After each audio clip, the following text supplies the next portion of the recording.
Hello ninth class, how are you? सब बढ़िया। So this is the first video of our chapter 5th of science which is the fundamental unit of life means cell. Okay, so in this video we will discuss about animal cell, plant cell and different types of animal cell like muscle cell, okay, neurons and cardiac cells etc etc। so करते हैं start. आज इस video के अंदर हम सिर्फ जो हमारा जो चैप्टर है उसका जो इंट्रोडक्शन है सेल के बारे में थोड़ी सी जानकारी लेंगे और चैप्टर के अंदर क्या क्या चीज़ें हमें पढ़नी है उन सभी चीज़ों के बारे में आज हम डिस्कस करेंगे। ओके, सो करते हैं हम स्टार्ट। देखिए, आप सेल को कैसे समझ सकते हैं कि सेल क्या चीज़ है। अभी हमने केमिस्ट्री में 2 चैप्टर पढ़े हैं, तो उन चैप्टर्स की वजह से या पिछली जो क्लासेस जो 7th 8th क्लासेस में जो हमने पढ़ा है उनके बिहाफ पे हम ये बोल सकते हैं कि जितने भी तरह का मैटर है, मटेरियल है, कोई भी हमारी सराउंडिंग्स में है, कहीं भी है, वो सारा का सारा मटेरियल या वो मैटर बहुत छोटे छोटे आइडेंटिकल पार्टिकल से मिलके बना हुआ है। वो पार्टिकल्स, वो स्मॉलेस्ट पार्टिकल्स जिनको हम आइडेंटिफाई कर सकते हैं, उन पार्टिकल से मिलके बना हुआ है और उन पार्टिकल्स को हम लोग क्या बोलते हैं? एटम्स। ओके, जैसे मैं मानता हूं ये कोई भी एक सॉलिड ब्लॉक है, तो इस सॉलिड ब्लॉक के अंदर ओके ये बहुत सारे क्या हैं? एटम्स हैं। ठीक है, ऐसा ही लिक्विड में भी होगा, ऐसा ही गैस में भी होगा। क्लियर? अब अगर मैं थोड़े से बड़े अगर स्केल पे बात करूं, तो जैसे मैं बात करता हूं किसी मल्टी स्टोरी बिल्डिंग की, कोई बिल्डिंग है, ठीक है, और वो बिल्डिंग है जिसके अंदर 20 फ्लोर है कम से कम, ठीक है, या उससे भी बड़ी आप किसी भी चीज की बात कर सकते हैं। अब देखा जाए तो वो बिल्डिंग भी अचानक से एक जगह जाके तो खड़ी नहीं होगी, ठीक है। उस बिल्डिंग के अंदर भी छोटे छोटे बहुत सारे बिल्डिंग ब्लॉक्स हैं जिससे वो बिल्डिंग तैयार की गई है। ओके, वो जो बिल्डिंग ब्लॉक्स हैं उनको आप क्या नाम देंगे? वो बिल्डिंग ब्लॉक्स को नाम देते हैं हम ब्रिक्स। जो ईंटें होती हैं उनसे वो पूरी बिल्डिंग तैयार की गई है। ओके, अब ऐसे ही अगर मैं किसी लिविंग ऑर्गेनिज्म की बात कर रहा हूँ, चाहे ह्यूमंस की बात कर रहे हैं हम या किसी एनिमल की बात कर रहे हैं, और इवन टॉकिंग अबाउट प्लांट्स और ट्रीज, ओके, तो इनके अंदर भी क्या होगा? इनका जो बिल्डिंग ब्लॉक है जिसकी वजह से इनकी बॉडी का पूरा स्ट्रक्चर तैयार हुआ है, जिसकी वजह से इनकी बॉडी के अंदर जो डिफरेंट टाइप्स ऑफ जो फंक्शंस जो परफॉर्म किए जा रहे हैं, जैसे रेस्पिरेशन, सर्कुलेशन, डाइजेशन, एक्सक्रीशन, ऐसे बहुत सारे फंक्शन जो इनकी बॉडी के अंदर परफॉर्म किए जा रहे हैं लिविंग ऑर्गेनिज्म की बॉडी के अंदर, तो वो सारे के सारे फंक्शंस या वो स्ट्रक्चर को बनाने के लिए कौन जिम्मेवार है? जैसे इनके अंदर क्या था? एटम। ऐसे ही लिविंग ऑर्गेनिजम्स के अंदर भी अगर देखा जाए ढंग से, अगर हम बात करें तो एटम ही हैं, लेकिन एटम्स के बारे में हमने क्या पढ़ा था कि 2 या 2 से ज्यादा एटम्स आपस में कंबाइन करते हैं, केमिकली कंबाइन करते हैं और एक मॉलिक्यूल तैयार कर लेते हैं। ओके, तो वो जो एक लिविंग मॉलिक्यूल जो है, ठीक है, वो जो लिविंग मॉलिक्यूल्स है जिसके अंदर बहुत सारे एटम आपस में मिले हुए हैं, वो लिविंग मॉलिक्यूल जो फंक्शनिंग करने के लिए कोई भी, ठीक है, कोई भी लाइफ प्रोसेस करने के लिए या स्ट्रक्चर को वो तैयार करने के लिए जिसको यूज कर रहे हैं, तो वो स्मॉलेस्ट आइडेंटिकल जो लिविंग एक मॉलिक्यूल है उसको हम लोग बोलेंगे सेल।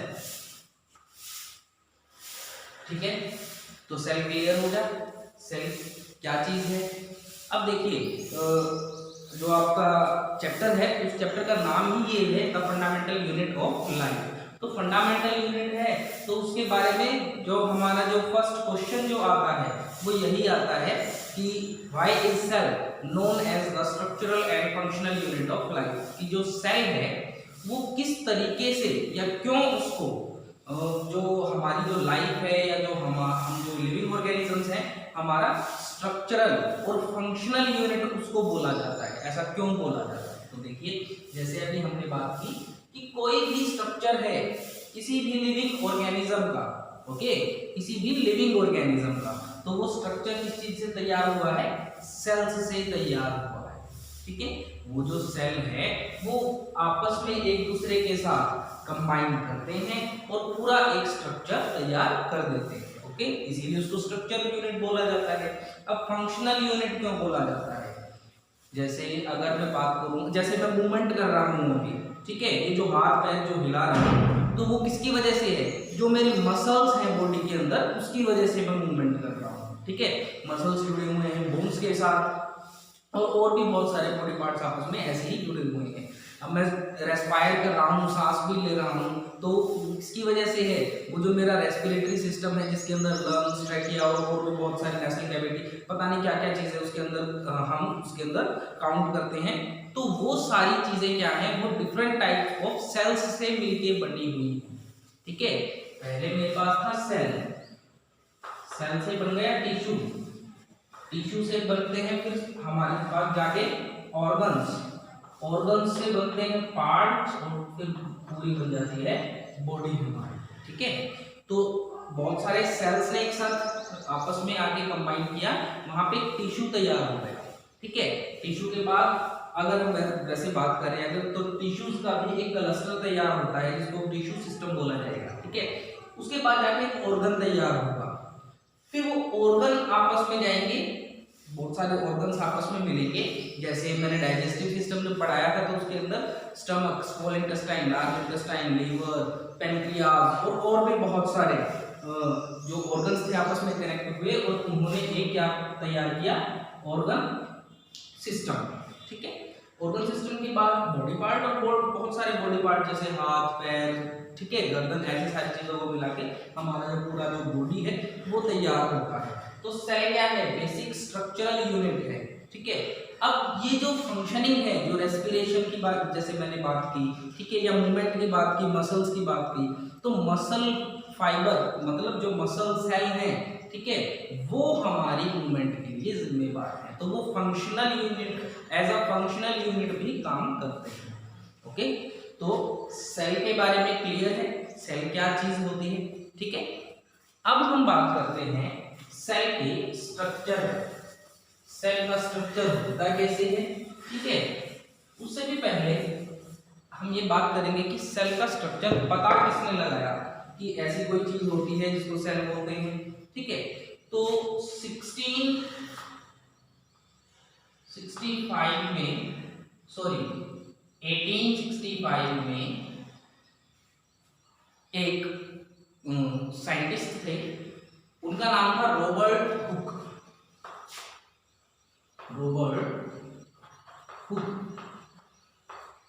ठीक है। उन्होंने क्या किया? वो एक कॉर्क को ऑब्जर्व कर रहे थे, उनके पास एक प्रिमिटिव माइक्रोस्कोप था, उस माइक्रोस्कोप के अंदर वो एक कॉर्क का टुकड़ा था, कॉर्क मतलब जो बार्क, जैसे हमारी बॉडी की जो आउटर कवरिंग है वो ये स्किन है जो हमारी, तो ऐसे ही अगर प्लांट्स की हम बात करें, ठीक है, तो प्लांट्स की जो आउटर कवरिंग जिसको बार्क, जिसको छाल बोला जाता है, ठीक है, तो उसको हम कॉर्क बोलते हैं। तो उस कॉर्क को वो ऑब्जर्व कर रहे थे, तो उन्होंने अगर कॉर्क का ये टुकड़ा है उनके पास कोई, ठीक है, तो इसके अंदर उन्होंने देखा कि रूम्स लाइक कंपार्टमेंट्स इसके अंदर बने हुए हैं, अलग अलग तरीके के इसके अंदर छोटे बड़े रूम्स, अलग अलग ऐसे कंपार्टमेंट बने हुए हैं, ठीक है। तो इन रूम्स को या इस कंपार्टमेंट को उन्होंने क्या नाम दे दिया? Cells, okay. तो यहाँ से सेल डिस्कवर हुआ, उसके बाद आगे चल के सेल के बारे में और ज्यादा इंफॉर्मेशन हमको दी जाने लगी, कभी किसी ने कोई चीज ढूंढी इसके अंदर, कभी किसी ने कोई चीज ढूंढी, तो अब जाके हमको एक सेल का एक स्ट्रक्चर जो है हम उसको अच्छे से समझ सकते हैं। देखिए, अगर मैं बात करूं कि ये कोई सेल है, ठीक है, अब सेल की जो शेप है वो सबकी अलग अलग हो सकती है, ठीक है ना। तो सेल की ये जो बाउंड्री है, ये बाउंड्री लाइन जो है, जो बाहर की सराउंडिंग्स से डिफरेंशिएट करेगा कि हाँ सेल का जो एरिया है वो इतना है, ठीक है, इसके अंदर की जो चीजें हैं वो सेल के अंदर है और बाहर इसके लिए सेल नहीं है, ठीक है। तो वो जो एक बाउंड्री लाइन है उसको हम लोग बोलते हैं प्लाज्मा मेम्ब्रेन, या फिर इसको आप बोल सकते हैं सेल मेम्ब्रेन। ठीक है, अब वो जो प्लाज्मा मेम्ब्रेन है या जो सेल मेम्ब्रेन है वो क्या काम करता है, वो डिफरेंट जो आपके जो सब्सटेंसेस हैं जैसे CO2 हो गया, ऑक्सीजन हो गया, वाटर हो गया, ठीक है, उनको सेल के अंदर से बाहर और बाहर से अंदर उनका जो एंट्री और एग्जिट है, ठीक है, वो कौन डिसाइड करेगा चीजों का, वो डिसाइड करेगा प्लाज्मा मेम्ब्रेन। और इसीलिए इसको सिलेक्टिवली परमेबल मेम्ब्रेन भी बोला जाता है। ये इसको हम बहुत बार सेमी परमेबल मेम्ब्रेन भी बोलते हैं। ठीक है, ये जो प्लाज्मा मेम्ब्रेन है ये एक पोरस मटेरियल से, जिसके अंदर होल्स होते हैं बहुत सारे, ये पोरस मटेरियल से बना हुआ होता है। वैसे ही बना हुआ होता है, अगर मटेरियल की बात करें हम तो ये बना हुआ होता है लिपिड्स और प्रोटीन्स। ठीक है, लिपिड्स और प्रोटीन की मदद से ये बना हुआ होता है। और प्लाज्मा मेम्ब्रेन को बनाने का जो प्रोसेस होता है उसको हम बोलते हैं प्लाज्मोसिस।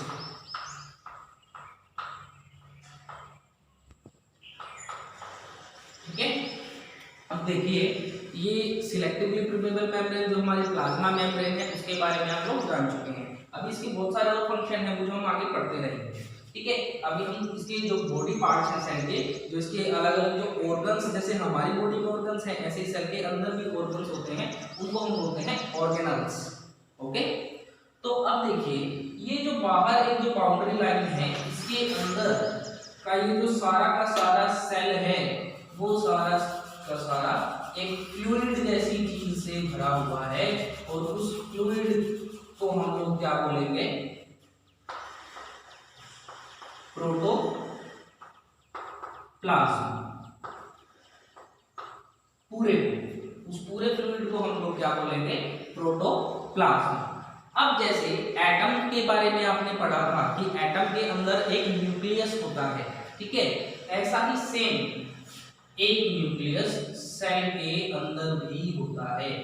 ओके, अब न्यूक्लियस है तो कैसे पता चले कि ये न्यूक्लियस यहाँ पे है, इसीलिए डिफाइन करने के लिए, ठीक है, न्यूक्लियस की भी एक मेम्ब्रेन होती है, एक उसकी भी चार दीवारी है। ठीक है, इसको हम लोग बोलेंगे न्यूक्लियस मेम्ब्रेन।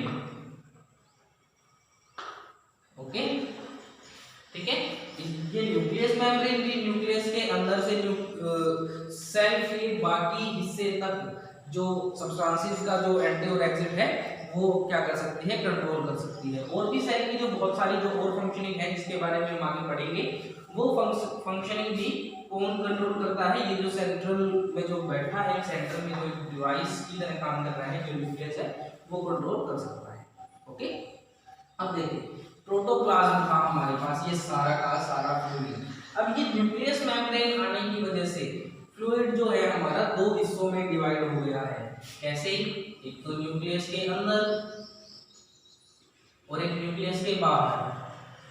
तो न्यूक्लियस मेम्ब्रेन से लेके और जो हमारी प्लाज्मा मेम्ब्रेन है वहां तक, उन दोनों के बीच में ये जितना भी प्रोटोप्लाज्म है इसको हम लोग बोलेंगे साइटोप्लाज्म।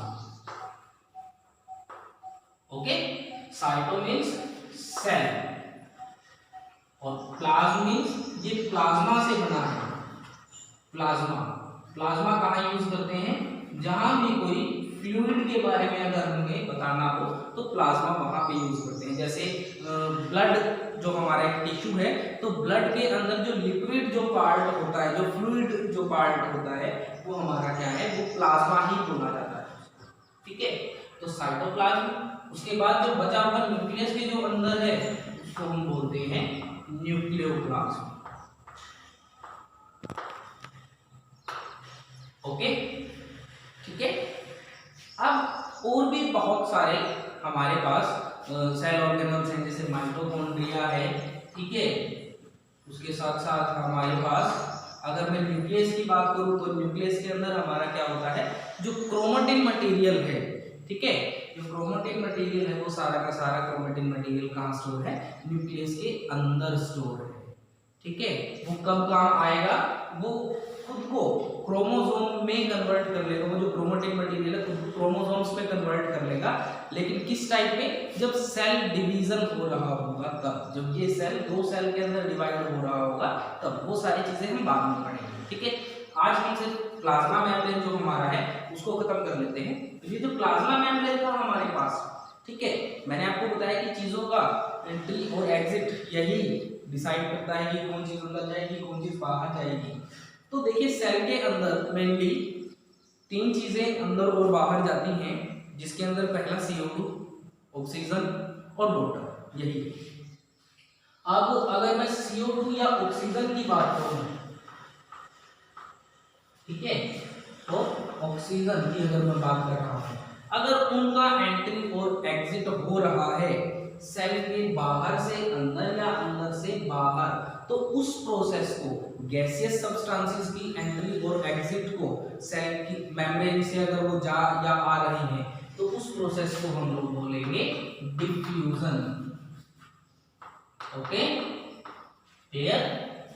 सेम ऐसे ही जब वाटर सेल के बाहर से सेल के अंदर जा रहा है या अंदर से बाहर जा रहा है, वाटर पानी अगर जा रहा है या आ रहा है, तो उसको हम बोलेंगे ऑस्मोसिस।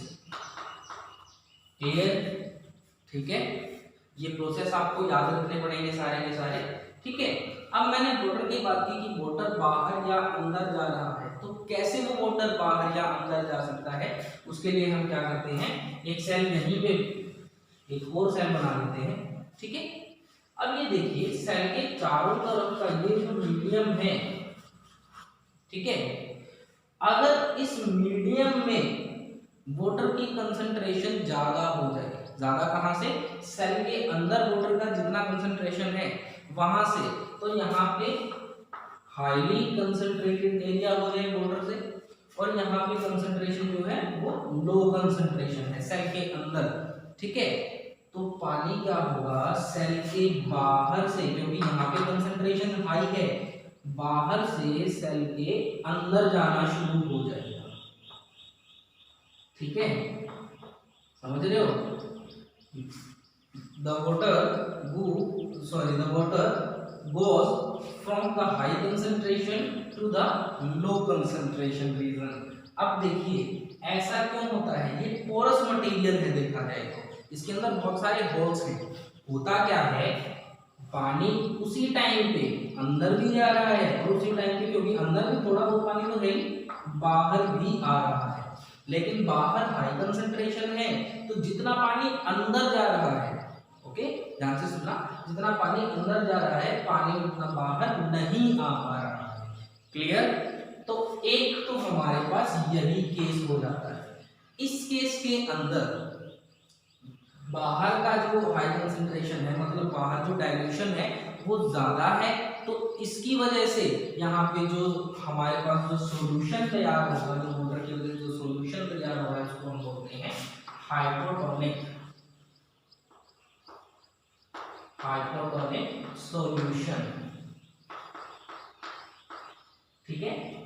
नेक्स्ट केस में क्या होगा कि वाटर का कंसंट्रेशन बाहर भी और अंदर भी बिल्कुल सेम है, ठीक है।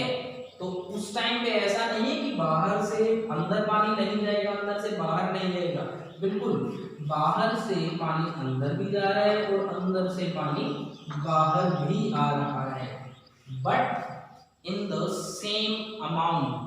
जितना पानी अंदर जा रहा है उतना ही बाहर भी आ रहा है, ठीक है। तो इसकी वजह से जो सॉल्यूशन तैयार होगा हमारे पास, उसको हम बोलते हैं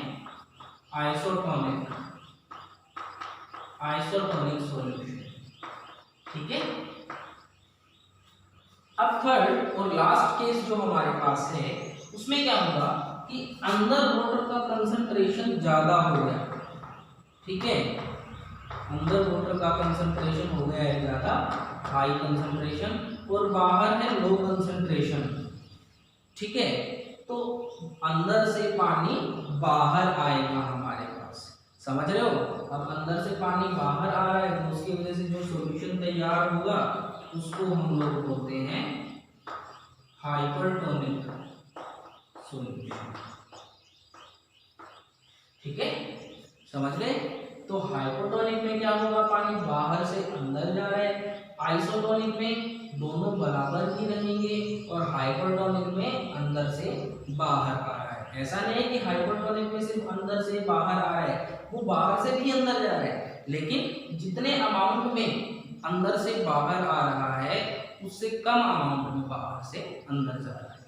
तो अब देखिए, क्योंकि ये तीन सॉल्यूशन हमारे पास तैयार हो गए हैं, तो पहले में क्या था, पानी जो था वो बाहर से अंदर जा रहा था, पानी सेल के अंदर जा रहा है तो सेल क्या करेगा, सेल उस टाइम पे थोड़ा स्वेल हो जाएगा, थोड़ा सा मोटा हो जाएगा, सूज जाएगा सेल। ओके, आइसोटोनिक में क्या रहेगा, जो उसका शेप होगा वो उतना ही रहेगा, रिमेन सेम और कांस्टेंट।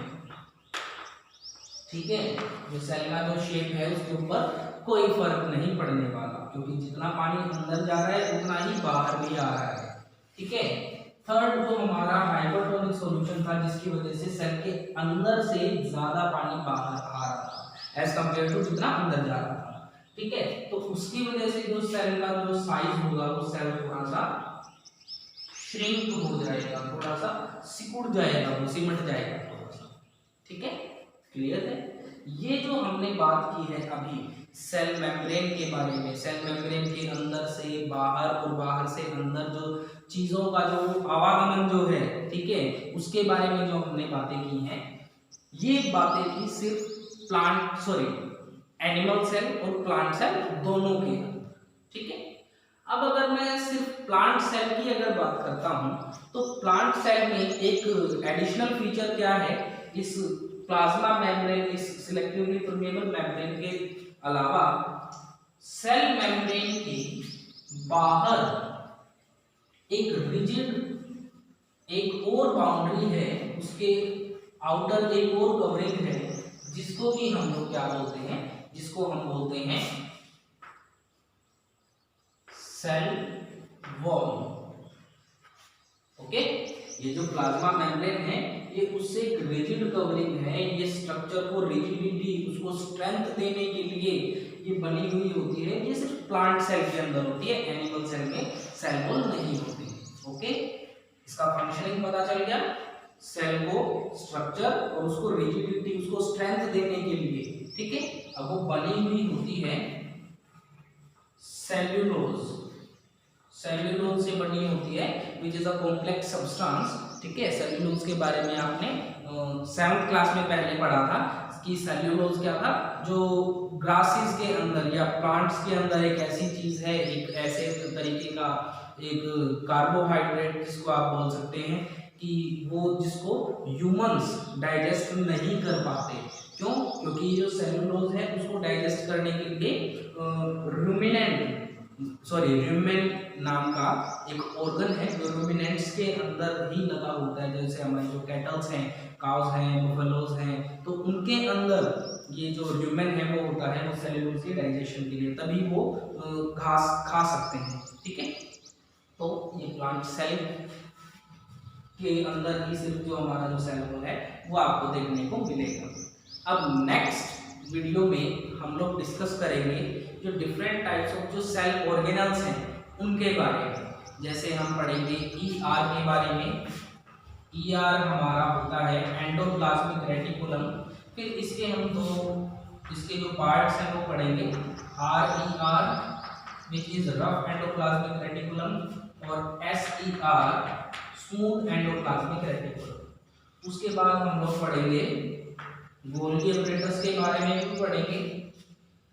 फिर उसके बाद हम वैक्यूल्स के बारे में भी पढ़ेंगे और क्रोमोसोम्स के बारे में। जो न्यूक्लियस के अंदर जो मैंने बताया कि आपको एक क्रोमोसोम होता है या क्रोमेटिक मटेरियल है, उसके बारे में हम लोग पढ़ेंगे। न्यूक्लियस के बारे में थोड़ा सा और डीप में हम बातें करेंगे। ठीक है, तो अभी जितने भी सेल ऑर्गेनल्स बचते हैं सबके बारे में हम नेक्स्ट वीडियो में पढ़ेंगे और कोशिश करेंगे नेक्स्ट वीडियो में हमारा जो चैप्टर है, ये chapter 5 the fundamental unit of life, ये हमारा बायो का जो फर्स्ट चैप्टर है वो खत्म हो जाए। ओके, सो इस वीडियो में मैं आपको एक बार फटाफट 1 मिनट में रिकॉल करवा देता हूँ। सबसे पहले तो हमने सेल के बारे में जाना कि सेल क्या चीज़ है, कब डिस्कवर हुई, कैसे डिस्कवर हुई और किसने की।